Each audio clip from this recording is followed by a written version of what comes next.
everybody, welcome back to Furniture Flipping Teacher. I'm Lauren, and in this video I'm going to be making over this French Provincial tall boy and taking you along for the ride.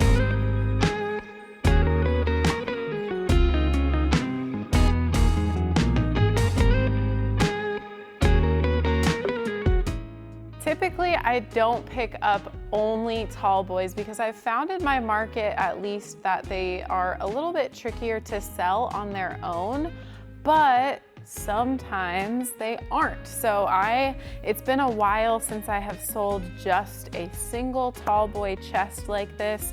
So I'm kind of interested to see what is the situation with my market right now. And plus, I was feeling like doing a little bit of a more fun color and a more zoned in color that's definitely not going to appeal to a ton of people, but I'm going to see how my market takes it. So stay tuned because we're going to do a fun color on this piece, but first things first, we're going to get the hardware removed.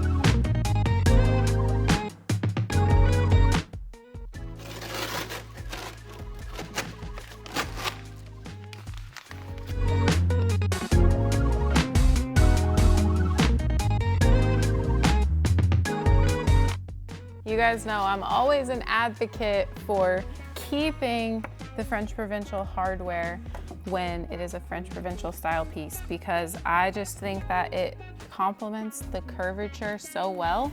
So if they're all intact and they're all here accounted for, I suggest keeping them true to style. There are also so many different types of French Provincial pulls, and I think this style is something that I've never had before. It's kind of unique, but I really like it.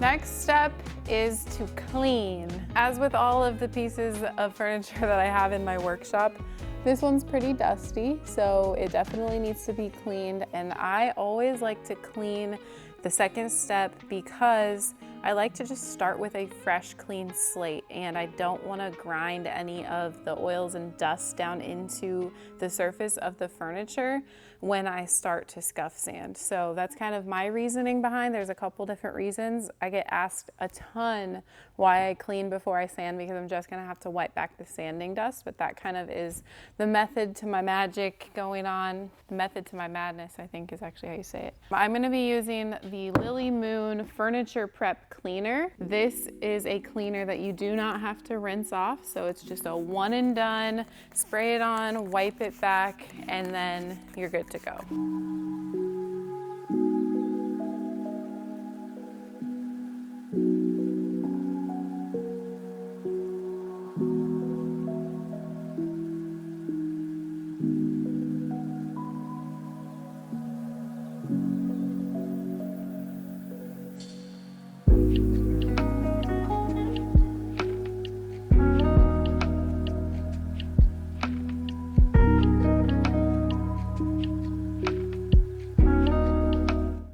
Okay, now that cleaning is done on the outside, I'm gonna go ahead and remove all of the drawers and label them so I know exactly where they go back when I'm ready to put everything back together. And then also I'm going to just check out the inside and see if it also needs to be wiped down. Generally, I at least like to do a quick wipe down of the inside because it can kind of be a little bit dusty. This one doesn't actually look too bad, but there's a little dust on the edges, so we'll definitely wipe it down real quick.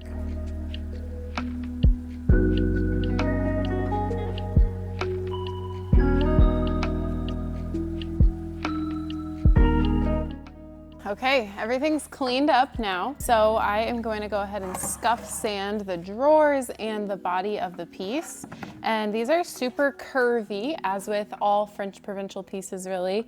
So I like to make sure that I'm not going to compromise any of the curvature. And that is when I like to use my Surf Prep sander, which I use on every flip, but I'm gonna do a little addition to it.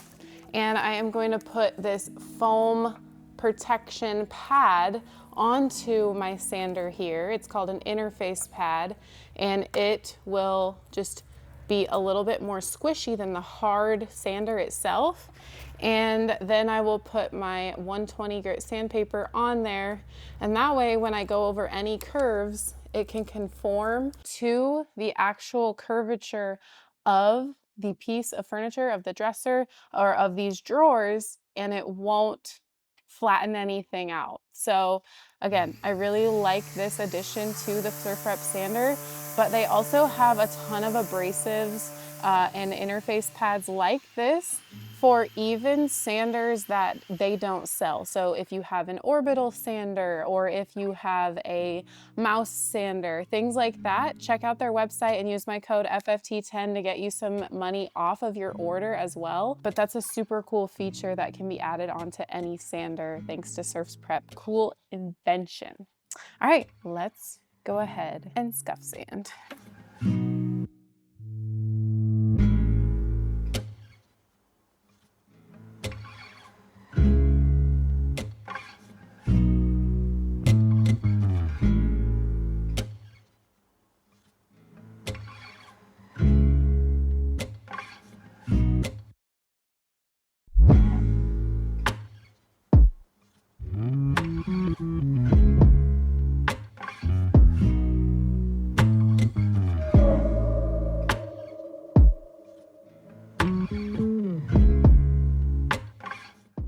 Time to make a couple repairs. Actually, there's really only one on this piece, so that's really nice because I don't have to spend a ton of time repairing. So I only have this one corner that looks like it's just been chipped off.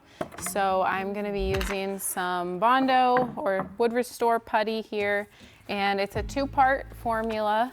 I'm gonna get some out of the can, and then I'm gonna do a little bit of cream hardener from the tube. Since it's such a small spot, I don't need a ton at all. So literally just like one little scoop, and this should be absolutely plenty. And then since I don't have as much of that substance, I don't need to add too much of the cream hardener, but then I will go ahead and mix that up really nice and well. Make it all kind of one consistent color across the board, and then we'll start to fill in this little spot. Okay, and so then once that hardens up, I'll be able to come back and sand it all nice and smooth. And in the meantime, I'm going to prep the drawers for primer. We're moving and grooving on this project. So next step is to go ahead and wrap the drawers up.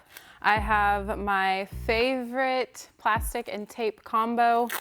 So I'm just gonna go ahead and tape these drawers. This way, no paint or primer gets on the inside of the drawers or on the sides of the drawers or even on the bottoms of the drawers, because we want a nice clean look on these drawers.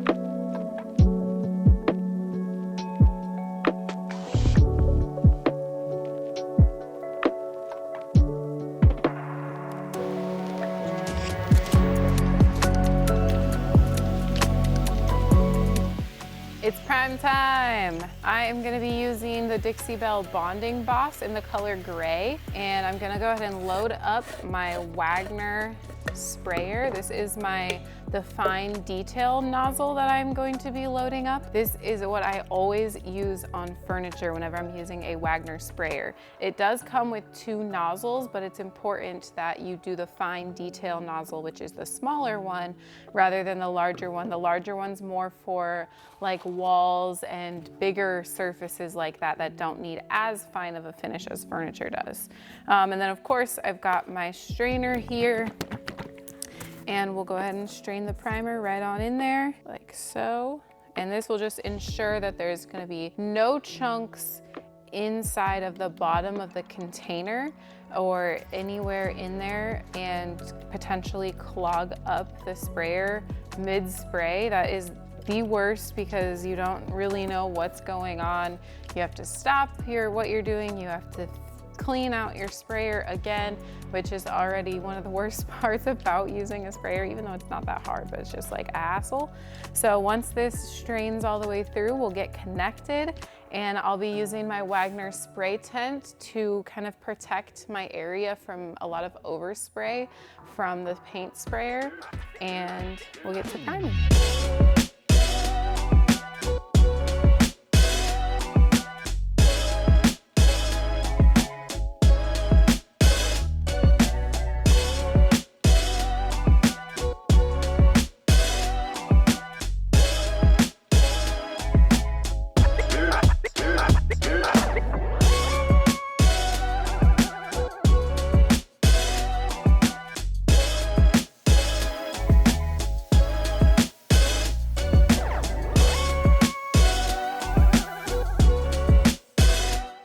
Primer is all dry. I did go ahead and do a second coat off camera just to be for sure that it is going to block all of the wood tannins from bleeding through, and just so that I had full coverage. But it is time to go ahead and start to paint. I thought that it would be a perfect piece to paint pink. So I am going to be taking 2 of Dixie Belle's silk colors. One of them is Desert Rose, which is going to be the majority, and then one of them is called Conch, which is going to be just a little bit of added. I absolutely love to play around with like mixing colors of paint and things like that. So I figured, why not do it again? So I say this in a lot of videos, but I'm really trying to use up a lot of the paint that I have, because I just have a ton on hand from over the years and I want to get it used up. So I'm going to take my strainer here and I'm going to go ahead and pour all of the Desert Rose in there. I think with this piece, this might be a little bit overkill with how much I'm going to mix, but I don't want to risk anything and not have enough, because I like to live on the edge and not really measure my paint when I mix it. So we're going to combat that by just basically making a ton more than I actually need. And then for the conch color, I'm just gonna do a tad bit. I don't really want it to be much lighter, but this will kind of act almost like a white color. So it'll definitely lighten up this dust or this Desert Rose color just a tad bit, just about that much. And then I'm gonna add a little bit of water to this can of the Desert Rose, and then I'm going to just shake it up really good, kind of get a lot of that leftover paint in there, and just really get as much as I can out of this can while also utilizing the water to thin this paint out just a tad bit. So we've got enough paint in there. Now I'm just gonna get it all mixed up. It really didn't change the color all that much, which is really good. This is what I was going for. It just kind of lightened it a tad bit. But now that I've poured it in there, it's important to go ahead and make sure that it's all mixed up as one color, so I don't just get any sprays of the darker or the lighter color, but it all just needs to be one consistency. And that is a perfect consistency for silk paint. I like it when it just kind of goes across the top like that, just like that. Perfect. Okay, let's put the sprayer nozzle on and get to spraying coat number 1.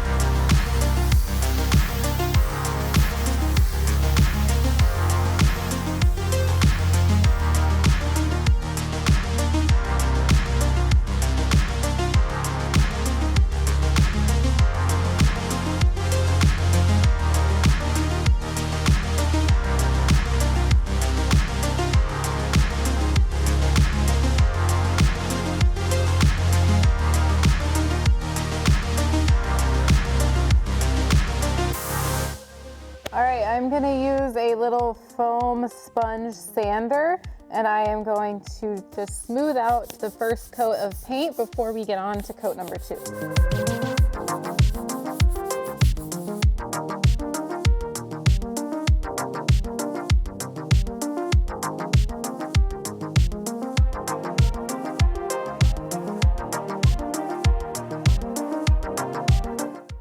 So the last step before we reassemble the whole entire dresser back together is to tackle the hardware. And the hardware, I told you that I was going to keep the original hardware. It's really pretty, it's unique, and I've never seen a French Provincial set have this specific hardware. I love how they're truly all unique every single time you get a new French Provincial piece. So the one issue that I have is that the hardware is like different colors. The longer poles are much darker than the smaller poles. So I want to go ahead and just uniform all of them and use some gold gilding wax. So I am going to put this gold gilding wax on all of the pieces of hardware. That way everything is gold and it doesn't look weird. So all I usually do with the gold gilding wax is I take a paintbrush, like an artist's brush, and then I dip it in there like so. And then I'll take my piece of hardware and I will just start to kind of paint it on like this.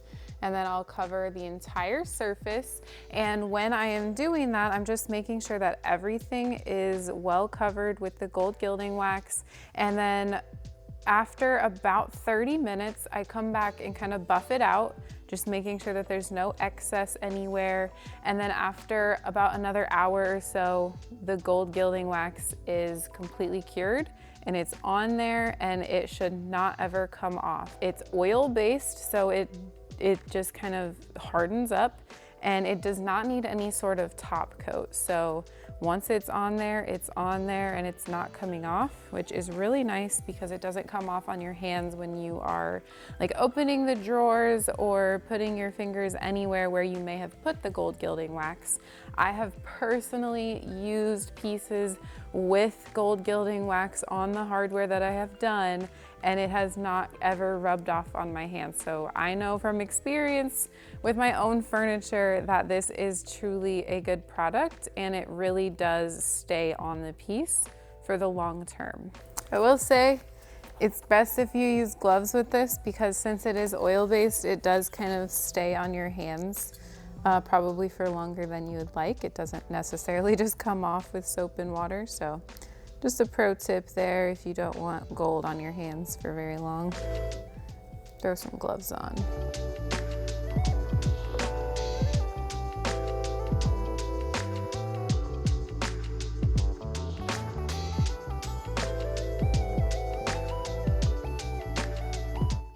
So as I was putting in the drawers, I remembered that the top 4 drawers had like a liner in them previously, and it kind of pulled up the original finish of the drawers, and that's like, I don't know, it's not real wood, I don't think, so it would just be a little bit difficult to get perfect again if you like sanded it down.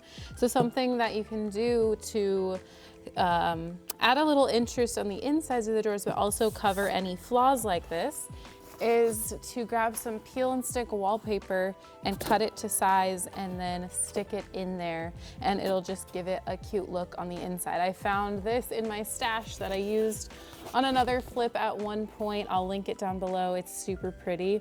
But I'm gonna cut this down to size and at least use it on the top 4 drawers. I don't think I have enough for all of them, but the bottom 3 drawers are clean, so it'll be totally okay to just do the 4. And by the way, usually I would do this before I put it back in, but I kind of forgot that they were like that. So I'm just gonna take one drawer out at a time and get to cutting.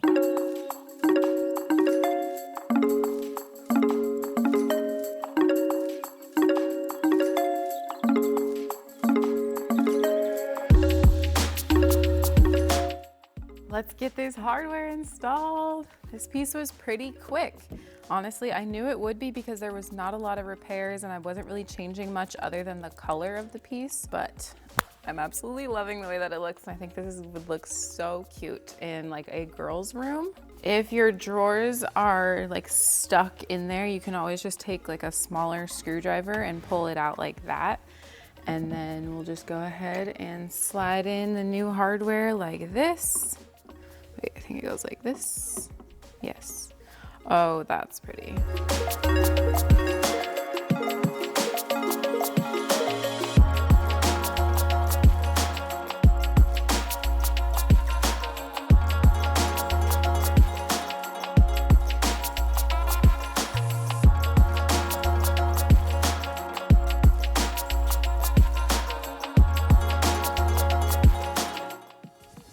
That's a wrap on this beautiful tall boy French Provincial dresser. I absolutely love the way that it turned out. It is nothing crazy, but this just goes to show you that those older colored wood pieces can have a new life with just a coat of paint. Now, obviously, I'm not saying I just slapped a coat of paint on there. You guys saw the process. It is some hard work, but this one was a relatively easy process. Again, like I said, because it was in such good condition, I think that this is gonna look so cute in a little girl's room. I'm probably gonna list it around $500 or so. Here in my area, the taller boys, I think I talked about this at the beginning of the video, they don't sell as quickly for me as like the longer dressers do, but I have several longer dressers that are kind of just sitting, so I figured why not change it up a little bit. I have several tall boys in the back of the shop and I need to get working on them, so we'll see how well this one is taken by the market. Also, obviously, I am considering that it is a pink color, which is going to dwindle down the market significantly because of the color choice, but I'm just so pleased with how it turned out. Let me know what you guys think down in the comments and let's talk about the numbers. So for the numbers on this piece, as I continue to chip away at all of the pieces in the back that I have had for years and years, I'm trying to rack my brain about how much I paid for every single piece, but it's just not possible. I think from here on out, I need to start marking them when I pick them up so that way I can share that information with you guys. I'm just gonna give it an average, honestly. I would assume that I didn't pay more than $75 for a tall boy. So let's just be on the safe side and call it $75 for this piece that I bought it for. And then I put probably around $50 in materials, which isn't really that bad for a piece of furniture. Again, because there was such minimal damage, I only had to use Bondo in one area and I didn't change out the hardware, which definitely saves on cost. So really the only thing I'm paying for is primer and paint, which I had all on hand, but I'm still counting a cost for that. I used like half a can of primer and a whole can of the paint here. And then we used a little tiny bit of gold gilding wax, which maybe was like $1 worth. And then, you know, of course, the sandpaper, the cleaner, and the paint, and the painter's tape and plastic method that I always use to seal all of the drawers off. So $125 in on this project. If I can sell it at that $500 mark, we'll be making a profit of $375. I'd say I put about 6 hours maybe of real working time on this project, and this is the final result. So again, let me know down below in the comments if you guys enjoyed this flip. What do you think of the final results? I am hoping that this will sell super quick, and of course, I'll update you when it does. Thank you guys so much for watching. I'll see you next Thursday for another flip, and I'll see you on the flip side.